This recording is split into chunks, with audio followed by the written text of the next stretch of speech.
نحمده ونصلي على رسوله الكريم أما بعد فأعوذ بالله من الشيطان الرجيم بسم الله الرحمن الرحيم رب اشرح لي صدري ويسر لي أمري واحلل عقدة من لساني يفقهوا قولي رب زدني علما اللهم ربنا زدنا علما اللهم أرنا الحق حقا وارزقنا اتباعه وأرنا الباطل باطلا وارزقنا اجتنابه آمين يا رب العالمين.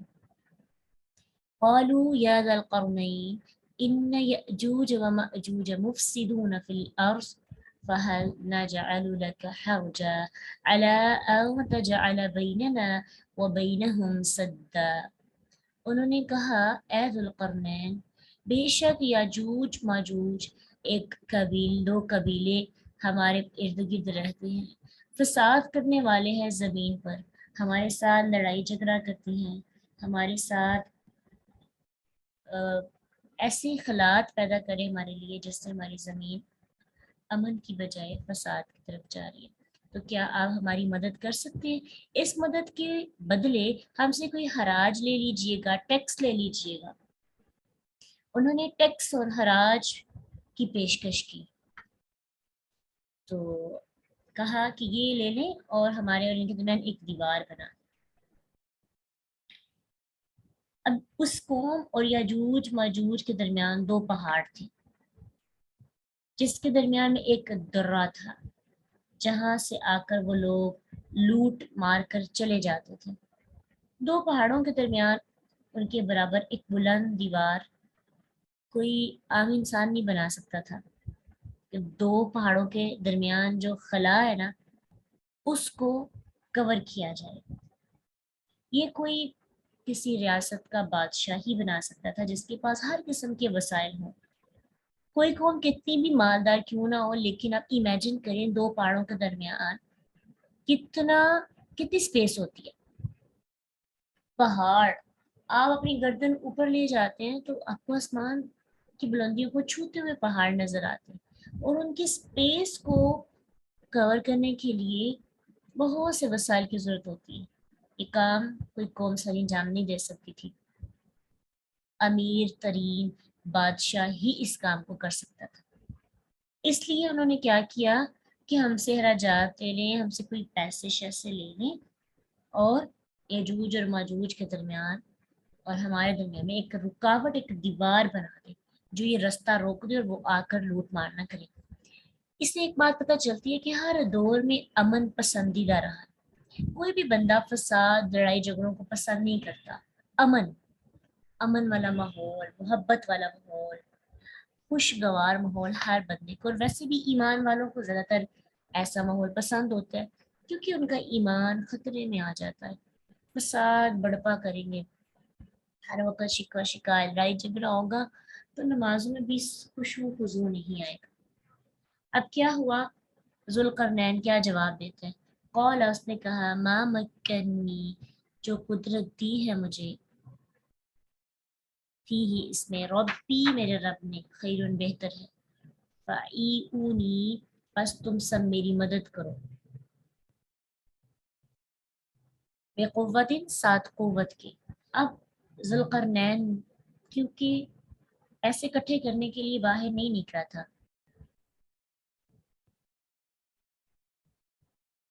بلکہ انصاف کے لیے، عدل کے لیے نکلا تھا. اگر ہوتا نا کوئی عام بادشاہ تو اس نے پیسے وغیرہ اکٹھے کرنے تھے، تھوڑا سا کام کروانا تھا اور کہنا تھا کہ میں نے حق ادا کر دیا، جیسا کہ آج کے دور میں ہوتا ہے.